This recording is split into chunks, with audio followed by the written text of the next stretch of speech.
저는 5년 동안 2번의 신선, 10번 이상의 냉동, 2번의 큰 유산 끝에 임신에 성공했습니다. 저는 20살의 고열에 시달리며 크게 알아 스텔시 병이라는 병을 얻게 되었습니다. 약을 먹으면 일상생활에 지장이 없었지만 20대 초부터 약의 부작용으로 골밀도가 낮았고 늘 피곤했으며 체력이 부족했습니다. 저 스스로 임신이 가능할까 늘 걱정했고 이러한 자신감 부족이 아마 제 긴 난임 기간에도 한몫했으리라 생각됩니다.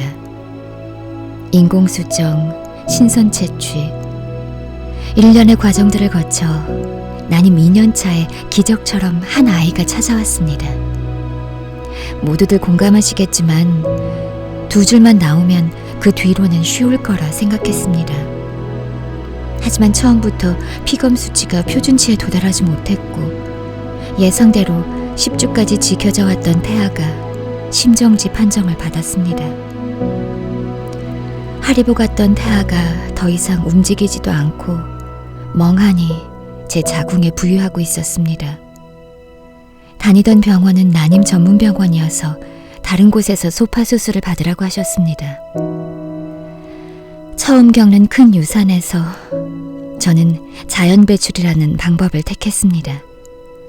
하필 12월 31일에 병원에 입원해 자궁 수축제를 투여했고 아기집이 나오기를 기다렸습니다. 고통을 안겨준 그 해에 아기집이 나와 깔끔하게 마무리되기를 원했지만 다음 해 제야의 종이 울릴 때까지도 아기집은 나오지 않았습니다. 새로운 해에 2시경이 되어서야 아기집이 나왔습니다. 지켜주지 못해 미안했고 부푼 희망이 사라진 채 또 새롭게 시작해야 한다는 사실이 허탈했습니다. 총 9개의 냉동 배아에서 냉동이 2개가 남았을 때 저는 병원을 바꿔보기로 결심했습니다.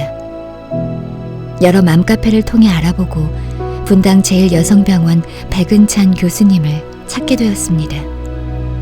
병원을 옮기기로 하고 커다란 산소통에 냉동 배아 2개를 옮겨왔습니다. 하지만 옮겨온 냉동 배아 2개는 그 수고가 무색하게 실패로 끝이 났습니다.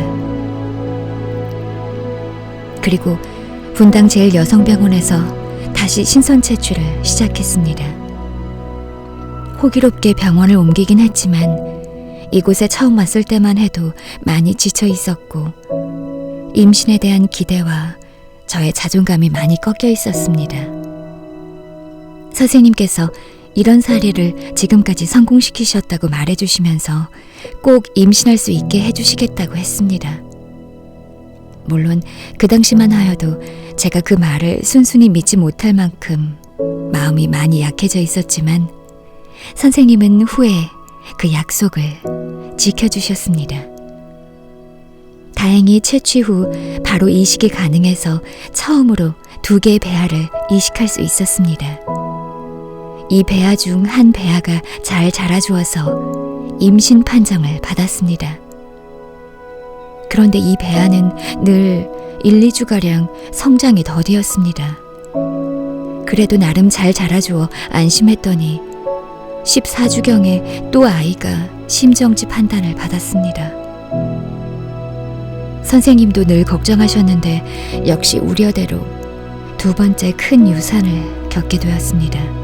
유산을 해보신 분들은 알겠지만 주수가 올라갈수록 그 허탈감과 충격은 주수만큼 올라갑니다.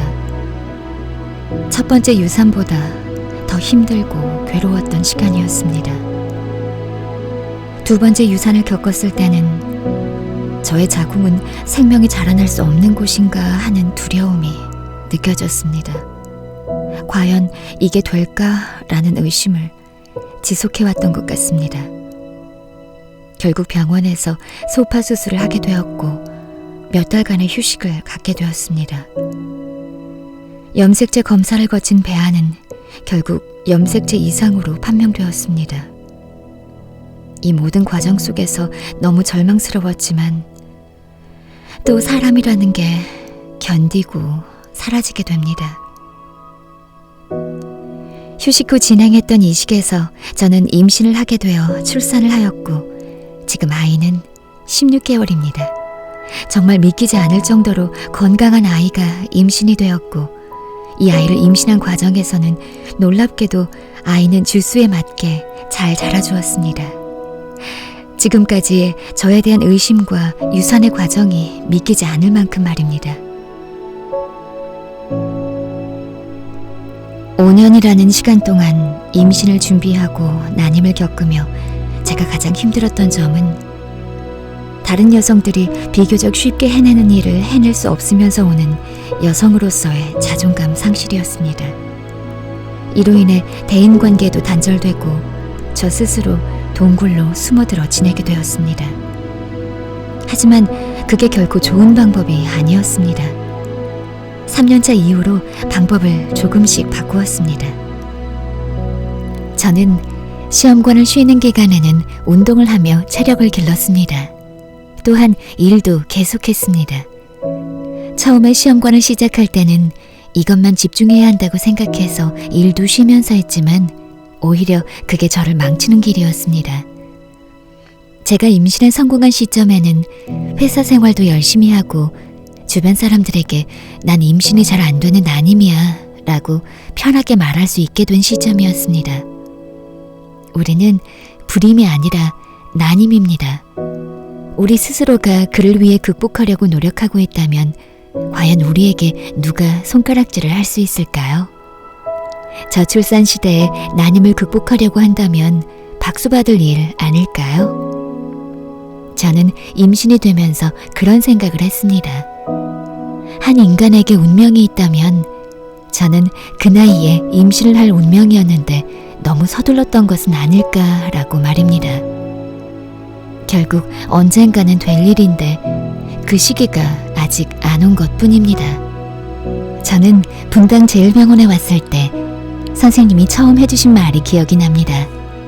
중간에 포기하지만 않으신다면 임신할 수 있을 거라고 그렇게 해드리겠다고 했던 백은찬 선생님의 말씀입니다.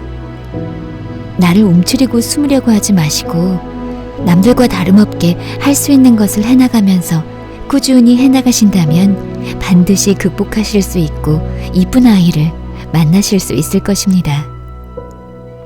저는 지난 5년 동안 주변에 난임을 겪는 사람도 없었고 임신을 준비하는 사람조차 드물어 모든 정보를 인터넷을 통해서만 접하고 준비했지만 제가 알지 못하는 많은 사람들의 경험과 성공 사례들이 힘이 되어 난임을 극복할 수 있었고 분당 제일여성병원도 알게 되었습니다. 그리고 성공 사례들을 읽으며 나도 언제 저런 걸 써볼까 했는데 막상 써보니 당시에 너무 힘들었던 기억들은 어느새 흐릿해져 있다는 것을 알게 되었습니다.